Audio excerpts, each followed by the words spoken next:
Hello friends, welcome back. आज हम standard 11 computer subject के अंदर चैप्टर नंबर 7 के बाकी के प्रैक्टिकल्स के बारे में डिस्कस करने वाले हैं। स्टूडेंट्स, चैप्टर नंबर 7 के हमने पहले 5 प्रैक्टिकल्स हमने डिस्कस कर लिए हैं। इस वीडियो के अंदर हम बाकी रहे प्रैक्टिकल के बारे में डिस्कस करने वाले हैं। तो चलिए स्टार्ट करते हैं। तो आई थिंक स्टूडेंट्स सबको पता चल गया होगा कि टर्मिनल विंडो Ubuntu लिनक्स के अंदर कैसे ओपन करनी है। तो just right click on your desktop and open terminal option पे क्लिक करोगे। जैसे ही टर्मिनल विंडो ओपन हो जाती है, जैसे आगे के वीडियोस में भी बताया था, वैसे अपने फोल्डर में आपने जो भी कुछ काम करवाया है वो काम आपको ओपन करना है। तो वहाँ पे आपको कमांड लिखना है अपने फोल्डर यानी कि डायरेक्टरी में जाने के लिए cd स्पेस अपनी डायरेक्टरी का नाम। तो मैं यहाँ पे लिख रहा हूँ अपना कमांड cd स्पेस 11 कॉमर्स, ये मेरी 11 कॉमर्स डायरेक्टरी का नाम है। एंटर प्रेस करूँगा तो आप यहाँ पे देख सकते हो कि मैं अपने करंट डायरेक्टरी में आ गया हूँ। फिर मैंने कितनी फाइल्स टाइप की है वो मुझे चेक करना हो तो मैं यहाँ पे कमांड लिखूंगा dir, और dir लिखने के बाद मैं जैसे ही एंटर प्रेस कर रहा हूँ आप देख सकोगे मैंने जितने भी फाइल्स क्रिएट करी थी मेरी प्रेजेंट वर्किंग डायरेक्टरी के अंदर यानी कि डेट इज 11 कॉमर्स में, उसका लिस्ट आपको यहाँ पे दिख रहा है।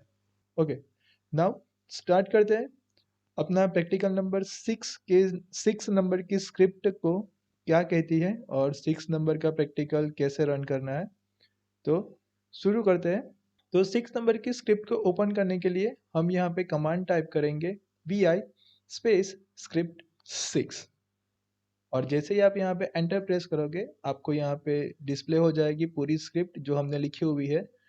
तो यहाँ पे पूरी स्क्रिप्ट यहाँ पे एक्सप्लेन करें तो यहाँ पे सबसे पहली लाइन जो हमारी कमेंट लाइन रहती है जो हमने लिखी हुई है, तो जो भी हमने हैश के बाद जो भी लाइन लिखी हुई है वो हमारी कमेंट लाइन गिनी जाएगी। तो यहाँ पे लिखा हुआ है कमेंट के अंदर कि shell script to accept the values of variable from users. तो स्टूडेंट्स हमने स्क्रिप्ट 4 एंड 5 के अंदर देखा था एक एक वेरिएबल हमने डिक्लेयर करा था और हमने वैल्यूज भी उसी टाइम स्क्रिप्ट के अंदर ही लिख दी थी। मगर हम स्क्रिप्ट नंबर 6 के अंदर वो हम देख रहे हैं कि पर्टिकुलर वेरिएबल के अंदर वैल्यू हम प्रोग्राम के अंदर ना दे बल्कि यूजर से एंटर करवाए। तो जब भी हम प्रोग्राम को एग्जीक्यूशन में लेंगे तब यूजर से वो वैल्यू पूछी जाएगी जो भी हम मंगवाएंगे वो। तो चलिए प्रोग्राम की लाइन को हम वन बाय वन एक्सप्लेन करें। तो सबसे पहला लिखा हुआ है clear, that means terminal window में जो भी कुछ आगे कमांड्स हमने लिखे हुए थे वो सारे क्लियर हो जाएंगे। इको माइनस एन और डबल कोट में हमने लिखा हुआ है एंटर योर नेम, यानी कि इको कमांड के साथ लिखा हुआ कोई भी टेक्स्ट वो एज इट इज वहाँ पे डिस्प्ले होगा। और नेक्स्ट लाइन में लिखा हुआ है रीड नेम। तो हम यहाँ यूजर से कोई नाम मंगवा रहे हैं, तो जो भी नाम है तो पर्टिकुलर उसके लिए यहाँ पे नेम नाम का वेरिएबल्स हमने डिक्लेयर करवाया है। तो जो भी यूजर्स वैल्यू यहाँ पे एंटर करेगा वो वैल्यू सीधे नेम नाम के वेरिएबल में स्टोर हो जाएगी। अगेन हम यहाँ पे एक लाइन लिख रहे हैं इको और डबल कोट में लिखा enter name of the subject, और यहाँ पे वेरिएबल्स उसके लिए डिक्लेयर कराया है कि रीड सब्जेक्ट। तो यहाँ पे जो भी हम सब्जेक्ट की वैल्यूज यहाँ पे डालेंगे यानी कि कोई भी सब्जेक्ट का नाम डालेंगे वो यहाँ पे सब्जेक्ट नाम के वेरिएबल के अंदर वो वैल्यू स्टोर हो जाएगी। यानी कि दो अलग अलग वैल्यूज के लिए हमने यहाँ पे दो अलग अलग वेरिएबल डिक्लेयर कराया है। और यहाँ पे लास्ट में लिखा हुआ है कि echo hello I am dollar name and I am studying dollar subject. तो रिस्पेक्टिवली नेम एंड सब्जेक्ट वो हमारे वेरिएबल के नेम है, और यहाँ पे डॉलर सिंबल्स वो इंडिकेट करेगा कि नेम नाम के वेरिएबल के अंदर जो वैल्यू है वो यहाँ पे डिस्प्ले करनी है, और डॉलर सब्जेक्ट के अंदर जो वैल्यू है वो वहाँ पे डिस्प्ले करवानी है। ओके, यहाँ पे इको कमांड के साथ माइनस एन वहाँ पे इसलिए लिखा हुआ है क्योंकि इको कमांड अपने आप न्यू लाइन के अंदर ना चला जाए, क्योंकि इको कमांड के अंदर बाय डिफॉल्ट वहाँ पे जब भी हमारा कंप्लीशन हो जाएगा एज ए आर्गुमेंट, जो भी मैसेज डिस्प्ले करवाना है वो मैसेज डिस्प्ले हो जाएगा। देन आफ्टर वो अपने आप एक नई लाइन वहाँ पे ऐड कर देगा। तो माइनस एन का मतलब यही रहेगा कि कोई भी मैसेज डिस्प्ले कराने के बाद आपको न्यू लाइन में नहीं जाना है, वो अपने आप बाय डिफ़ॉल्ट न्यू लाइन में जाएगा ही। इको कमांड में ये फैसिलिटीज बाय डिफ़ॉल्ट अवेलेबल है ही, तो हमने इसलिए माइनस एन वहाँ पे लिखा हुआ है। ओके, तो इस प्रोग्राम को अब हम स्टॉप करेंगे यानी कि उसको सेव करें। तो सेव करने के लिए हम यहाँ पे लिखेंगे एस्केप शिफ्ट के साथ कॉलन एंड डब्ल्यू क्यू लिखने के बाद जैसे ही आप वहाँ पे एंटर प्रेस कर रहे हो आप वापस से टर्मिनल विंडो पे आ रहे हो, एंड हम प्रोग्राम का आउटपुट देखने के लिए हम कमांड लिख रहे हैं sh स्पेस स्क्रिप्ट 6। तो sh स्पेस स्क्रिप्ट 6 लिखने के बाद जैसे ही आपने एंटर प्रेस करा, टर्मिनल विंडो जो भी हमने कमांड्स ऑलरेडी पहले टाइप करे थे वो सारे इरेज हो गए अभी। एंड आप यहाँ पे देख रहे हो कि यहाँ पे एक लाइन डिस्प्ले हो रही है जो हमारे पास एक मैसेज पूछ रही है कि एंटर योर नेम। तो ये लाइन के ऊपर यूजर्स के पास वो वैल्यूज मांग रहा है कि यहाँ पे कोई भी एक वैल्यू एंटर करो। जब तक यूजर्स वहाँ पे वैल्यू एंटर करके एंटर प्रेस नहीं करेगा तब तक वो मैसेज वहाँ पे रहेगा और न्यू मैसेज वहाँ पे डिस्प्ले नहीं होगा। तो जैसे ही यूजर्स ने वहाँ पे अपनी वैल्यूज एंटर करी यानी कि अपना नाम लिखने के बाद एंटर प्रेस करा, तो तुरंत ही वहाँ पे नेक्स्ट लाइन देखने को मिलेगी कि enter name of a subject. तो वहाँ पे हम कोई भी एक सब्जेक्ट का नाम लिखेंगे और सब्जेक्ट का नाम लिखने के बाद हम जैसे ही वहाँ पे एंटर प्रेस करेंगे तो आपको वहाँ पे एक लाइन देखने को मिलेगी कि hello, I M Ankit and I am studying computer science. तो मैंने यहाँ पे रिस्पेक्टिवली नेम के अंदर अंकित और सब्जेक्ट के अंदर कंप्यूटर साइंस लिखा हुआ है, जो रिस्पेक्टिव वहाँ पे नेम नाम के वेरिएबल में और सब्जेक्ट नाम के वेरिएबल में ये वैल्यू स्टोर हुई है। तो यहाँ पे मैसेज के अंदर जहाँ पे भी हमने dollar name and dollar subject लिखा हुआ था, वहाँ पे पर्टिकुलर वेरिएबल में रखी हुई वैल्यूज वहाँ पे क्या हो जाएगी, डिस्प्ले हो जाएगी। तो हमें यहाँ पे लास्ट लाइन के अंदर वैल्यू मिल रही है कि hello, I M Ankit and I am studying computer science. Okay, हम नेक्स्ट प्रोग्राम के बारे में डिस्कस करें तो नेक्स्ट प्रोग्राम है हमारा स्क्रिप्ट 7।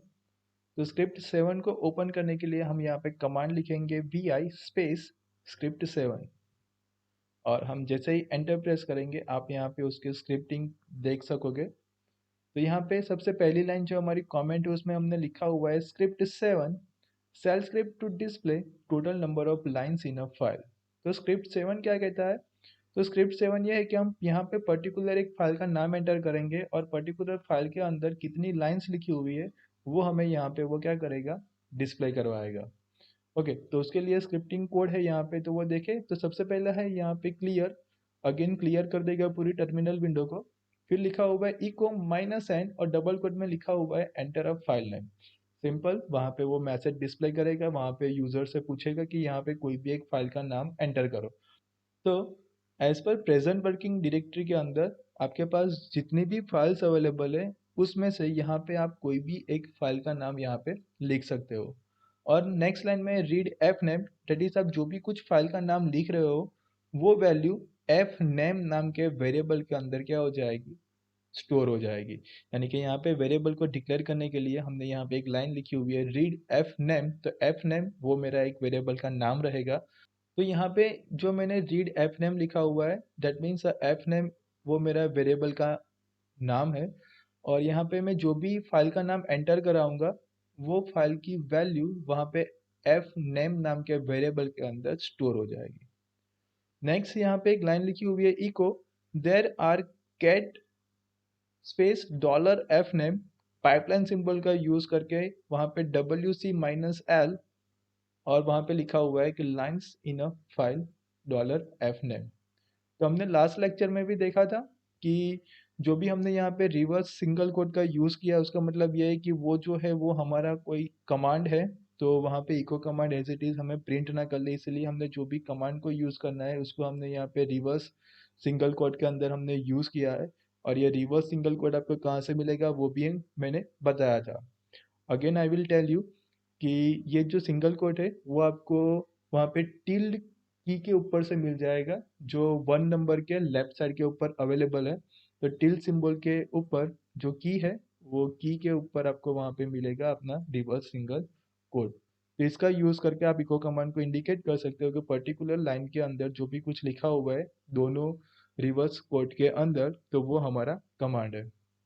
तो हमने यहाँ पे दो कमांड को कंबाइन किया हुआ है that is a cat F name, यानी कि हम पर्टिकुलर एक फाइल को वहाँ पे कैचअप करेंगे और पाइपलाइन सिंबल के बाद जो लिखा हुआ है कि WC-L यानी कि कैट कमांड के जो भी पर्टिकुलर फाइल का नाम है वो फाइल को ओपन करने के बाद वहाँ पे वो पर्टिकुलर लाइन को क्या करेगा, काउंट करेगा, दैट इज WC-L यानी कि उसमें कितनी लाइन्स है वो लाइन भी यहाँ पे वो क्या करेगा, काउंट करेगा।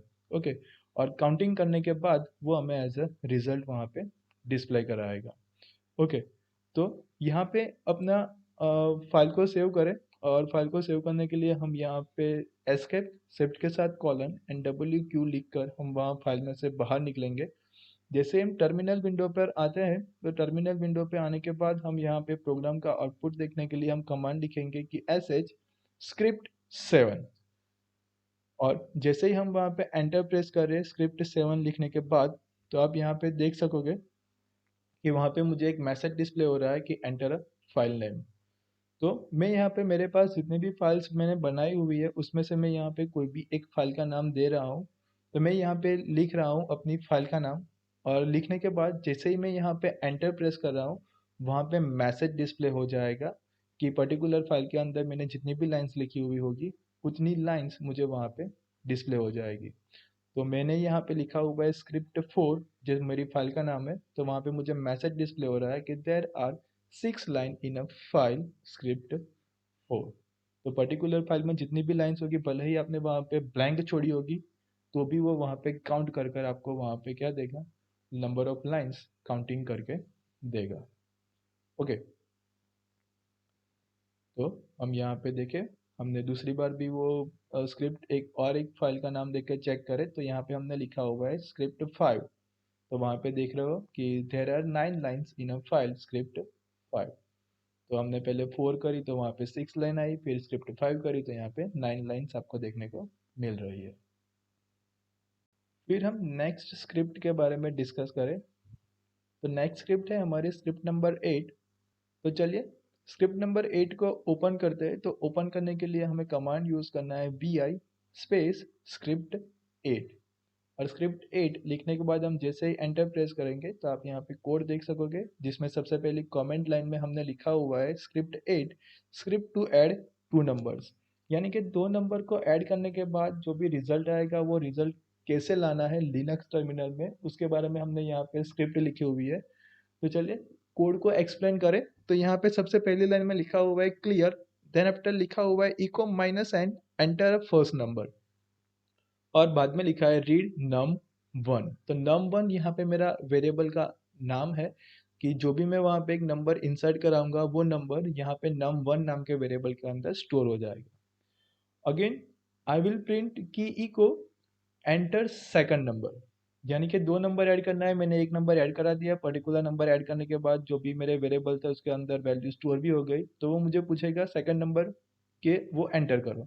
तो जो भी मैं सेकंड नंबर एंटर करूंगा वो मेरा वेरिएबल है num2, उसके अंदर वो स्टोर हो जाएगी। जो मैंने नेक्स्ट लाइन में लिखा हुआ है रीड num2, तो जो भी मैं दूसरा नंबर एंटर कर रहा हूँ वो दूसरा नंबर मेरा यहाँ पे num2 नाम के वेरिएबल में स्टोर होगा। फिर मैं वहाँ पे एक एरिथमेटिक एक्सप्रेशन वहाँ पे लिख रहा हूँ कि दोनों नंबर का समेशन करना है। तो यहाँ पे मैंने डिक्लेयर किया सम इज इक्वल टू, एक रिवर्स कोड के अंदर मैं वहाँ पे उसको क्या कर रहा हूँ, एक्सप्रेशंस लिख रहा हूँ कि EXPR स्पेस डॉलर नम स्पेस प्लस डॉलर नम 2। तो यहाँ पे मैंने num1 प्लस num2 का दोनों वेरिएबल का समेशन कर रहा हूँ, और हमने यहाँ पे EXPR एक्सप्रेशन यहाँ पे लिखा हुआ है। ओके, और याद रखना है कि हम जो भी यहाँ पे ऑपरेटर और जो भी हम ऑपरेंड यूज कर रहे हैं उन दोनों के बीच में वहाँ पे स्पेस होनी चाहिए, यानी कि प्लस के आगे पीछे हमें स्पेस चाहिए, यानी इज इक्वल टू के आगे और पीछे हमें कोई भी स्पेस नहीं देनी है। जैसे हमने यहाँ पे ऐसा लिखा है कि सम इज इक्वल टू और सिंगल कोट, यहाँ पे कोई भी स्पेस हमने नहीं छोड़ी है, वैसे आपको भी यहाँ पे कोई भी स्पेस छोड़नी नहीं है। ओके, अब ये लास्ट लाइन रह गई कि इको डबल कोट में हमने लिखा है कि the addition of dollar number 1 and dollar number 2 is dollar sum. तो जैसे हमने बोला था कि हमने एक तीसरा भी वेरिएबल सम नाम का वहाँ पे डिक्लेयर करा हुआ है, और यहाँ पे डॉलर नम 1 यानी कि नम 1 के अंदर जो नंबर होगा वो यहाँ पे डिस्प्ले होगा, और यहाँ पे जो डॉलर नम 2 लिखा हुआ है डेट मीन्स नम 2 के अंदर जो भी एक नंबर होगा वो यहाँ पे डिस्प्ले होगा। और यहाँ से जो भी दोनों नंबर का समेशन होने के बाद जो रिजल्ट आ रहा है वो रिजल्ट यहाँ के सम नाम के वेरिएबल के अंदर स्टोर होगा, और वो यहाँ पे एट लास्ट वहाँ पे प्रिंट होगा जहाँ पे हमने डॉलर सम लिखा हुआ है वहाँ पे। ओके, तो चलिए इस फाइल का हम आउटपुट देखें कि वो रिजल्ट कैसे आएगा। तो इस फाइल में से बाहर निकलने के लिए आपको प्रेस करना है एस्केप, फिर शिफ्ट के साथ कॉलन एंड डब्ल्यू क्यू लिखने के बाद जैसे आप एंटर प्रेस कर रहे हो आप वहाँ पे टर्मिनल विंडो पे वापस आ जाओगे। इस प्रोग्राम का आउटपुट देखने के लिए आपको एक लाइन लिखनी है कि sh स्पेस स्क्रिप्ट 8, और लिखने के बाद जैसे आपने एंटर प्रेस करा तो आपको वहाँ पे एक मैसेज डिस्प्ले हो रहा है कि एंटर फर्स्ट नंबर। जब तक आप वहाँ पे एक फर्स्ट नंबर की वैल्यू नहीं डाल रहे हो तब तक वहाँ पे कर्सर भी ब्लिंकिंग होता रहेगा और मैसेज भी वहाँ पे डिस्प्ले होता रहेगा। तो मैं यहाँ पे एक नंबर एंटर कर रहा हूँ 10। तो मैंने जैसे ही 10 लिखने के बाद एंटर प्रेस किया वहाँ पे एक मैसेज आ रहा है अगेन कि एंटर सेकंड नंबर। यानी कि सेकंड नंबर लिखने के बाद जैसे ही मैंने एंटर प्रेस करा तो वहाँ पे मुझे तुरंत एक नई लाइन दिख रही है जिसके अंदर लिखा हुआ है कि the addition of 10 and 20 is 30। यानी कि मैंने जो दो वैल्यूज डाली थी उन दोनों वैल्यू का समेशन होकर मुझे यहाँ पे आंसर दिख रहा है कि 10 एंड 20 का आंसर आ रहा है यहाँ पे 30। तो रिस्पेक्टिवली हमने जितनी वैल्यूज जिस हिसाब से हम डालेंगे उस हिसाब से यहाँ पे वैल्यूज अपने आप चेंज यानी कि आंसर चेंज होता जाएगा। फिर next and last script, script number 9। तो स्क्रिप्ट नंबर 9 ओपन करने के लिए हमें कमांड लिखना है vi स्पेस स्क्रिप्ट 9।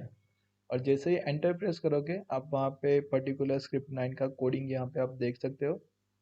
तो वहाँ पे सबसे पहली लाइन यानी कि कमेंट लाइन में हमने वहाँ पे लिखा हुआ है कि script 9 script to calculate age of user in years. तो ये स्क्रिप्ट ये कहना चाहती है कि पर्टिकुलर यूजर्स की अगर वो यहाँ पे अपना बर्थ ईयर एंटर करेगा तो उसकी एज यहाँ पे कैलकुलेट करने को मिलेगी। ओके, तो देखते हैं इसके इस तरह का प्रोग्राम हम कैसे बना सकते हैं। तो इसका कोडिंग को हम एक्सप्लेन करें तो सबसे पहली लाइन में लिखा हुआ है क्लियर। फिर इको कमांड में हमने लिखा हुआ है माइनस साइन और डबल कोट में लिखा है कि enter year of your birth. तो पर्टिकुलर यूजर्स की जो बर्थ डेट है उसमें से उसका बर्थ ईयर कौन सा है वो आपको यहाँ पे सिर्फ एंटर करना है, only birth year, not a full date. Okay, तो जो भी आपका बर्थ ईयर है 1990, 1995, 1998, 2002, 2006, what ever is your birth year वही सिर्फ यहाँ पे एंटर करोगे। एंड जो भी आप बर्थ ईयर एंटर कर रहे हो वो आपको यहाँ पे बी ईयर नाम के वेरिएबल के अंदर स्टोर होगा, क्योंकि नेक्स्ट लाइन के अंदर हमने बी ईयर नाम का एक वेरिएबल डिक्लेयर करा हुआ है। ओके, फिर नेक्स्ट लाइन के अंदर हमने लिखा हुआ है कि C year is equal to reverse code के अंदर लिखा हुआ है डेट, पाइपलाइन सिंबल का यूज करा टी आर माइनस एस और वहां पे एक सिंगल कोड सीधे वहां पे हमने ब्लैंक में रखे हुए हैं। फिर और एक पाइपलाइन सिंबल का यूज कर हम कमांड लिख रहे हैं cut minus D, double quotes में स्पेस रखी हुई है माइनस एफ और लास्ट में लिखा हुआ है 6 number and reverse code over. तो सी ईयर यहाँ पे हमने एक और वेरिएबल डिक्लेयर करा हुआ है जिसके अंदर हमने मल्टीपल सिंटेक्स और के साथ हमने वहां पे डिस्प्ले कराई है, यानी कि पाइपलाइन सिंबल के साथ, जिसमें सबसे पहला डेट लिखा हुआ है। तो पर्टिकुलर एक डेट कमांड वहां पे सबसे पहले एग्जीक्यूट होगा। उसके बाद हमने लिखा हुआ है पाइपलाइन सिंबल के बाद कि टी आर माइनस एस और वहां पे एक सिंगल कोड के अंदर हमने स्पेस छोड़ी हुई है। डेट मीन्स व्हाट, कि जब भी हम डेट कमांड एग्जीक्यूट करते हैं तब उसके अंदर बहुत सारी वहां पे ब्लैंक स्पेसिस आती है।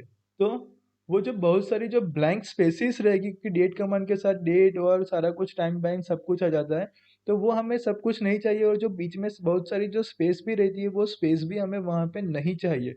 हमें सिर्फ एक सिंगल स्पेस चाहिए, इसीलिए हमने वहाँ पे क्या किया हुआ है T R minus S command का वहाँ पे यूज़ किया है।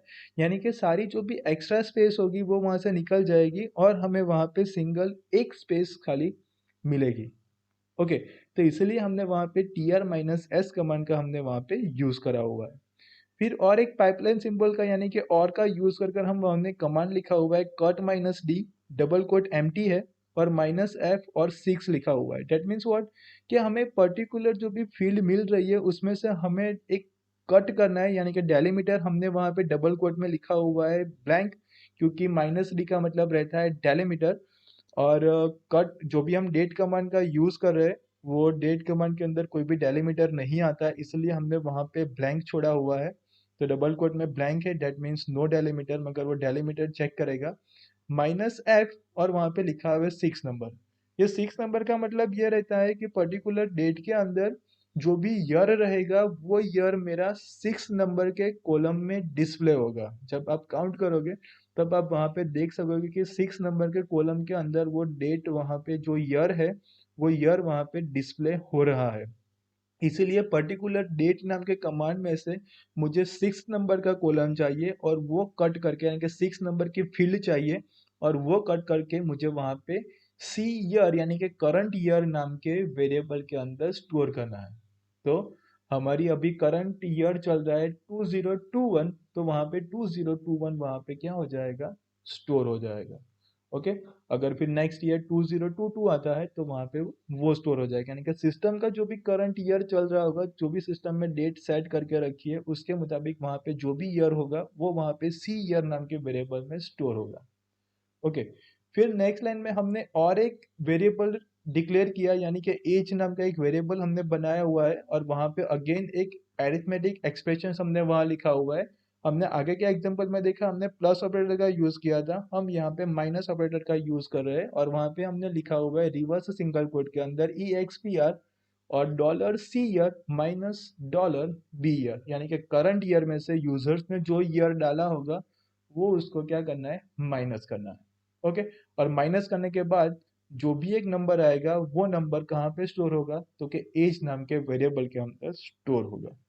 और एज नाम के वेरिएबल में जो नंबर आता है वो हमें एज ए आउटपुट के अंदर डिस्प्ले करवाना है, क्योंकि करंट ईयर में से यूजर्स का नंबर वहां पे हम ईयर जो भी होगा वो डिलीट माइनस करेंगे, तो हमें पर्टिकुलर ये एक नंबर मिलेगा जितनी एज वहां पे अपनी यूजर्स की होगी। और लास्ट लाइन में के अंदर हम वहां पे वही प्रिंट करा रहे हैं कि you are dollar age years old as of today.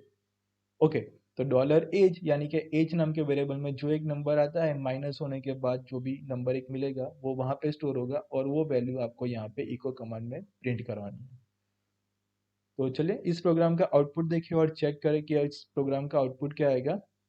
तो इसके बाहर निकलने के लिए हम वहाँ पे एस्केप के साथ शिफ्ट कॉलन प्रेस करेंगे एंड WQ लिख कर हम वहाँ पे एंटर प्रेस करेंगे। जैसे ही हम यहाँ पे एंटर प्रेस कर रहे हैं हम टर्मिनल विंडो के ऊपर आ रहे हैं और हम प्रोग्राम का आउटपुट देखने के लिए वहाँ पे हम कमांड लिखेंगे sh स्पेस स्क्रिप्ट 9। तो जैसे ही कमांड लिखने के बाद हम वहाँ पे एंटर प्रेस कर रहे हैं तो वहाँ पे एक मैसेज डिस्प्ले हो रहा है कि enter year of your birth. तो आपका पर्टिकुलर जो भी बर्थ डेट है उसमें से आपको यहाँ पे सिर्फ ईयर एंटर करना है। तो मैं यहाँ पे एंटर कर रहा हूँ 1995 और 1995 लिखने के बाद जैसे ही मैं एंटर प्रेस कर रहा हूँ मुझे वहाँ पे मैसेज डिस्प्ले हो रहा है कि you are 26 years old as of today. तो वहाँ पे मुझे मैसेज डिस्प्ले हो रहा है कि अभी जो भी यूजर्स है वो यूजर्स यहाँ पे 26 साल का है, क्योंकि 2021 में से माइनस होगा 1995, जो भी डिफरेंस बचेगा वो यूजर की एज रहेगी। तो इस हिसाब से पर्टिकुलर यूजर्स की एज कितनी है वो फाइंड करानी हो तो आप ये प्रोग्राम का यूज कर कर पर्टिकुलर यूजर्स की वहाँ पे एज फाइंड कर सकते हो। ओके, और लास्ट टर्मिनल विंडोज में से एग्जिट होने के लिए आपको यहाँ पे एग्जिट कमांड लिखना है। तो आप यहाँ पे सबसे पहले क्लियर कर सकते हो और क्लियर करने के बाद टाइप करो एग्जिट, तो टर्मिनल विंडो से बाहर आ जाओगे और डेस्कटॉप पे आप मूव हो जाओगे सीधा, यानी कि टर्मिनल विंडो क्लोज हो जाएगी। तो स्टूडेंट्स ये थे चैप्टर नंबर 7 के प्रैक्टिकल वीडियोस, यानी कि हमने चैप्टर नंबर 7 के प्रैक्टिकल को दो पार्ट के अंदर डिवाइड किया, जिसमें पार्ट 1 के अंदर हमने 1 to 5 स्क्रिप्ट के बारे में डिटेल में हमने समझा और लेटर ऑन दिस वीडियो के अंदर हम 6 to 9 स्क्रिप्ट के बारे में हमने डिटेल में समझा। तो आई होप दोनों पार्ट के अंदर आपको जो भी कुछ समझाया गया वो सारा कुछ आपको समझ में आ गया होगा। तो नेक्स्ट चैप्टर नंबर 8 के वीडियो के साथ हम जल्दी वापस मिलेंगे। तब तक good bye, take care and thank you all.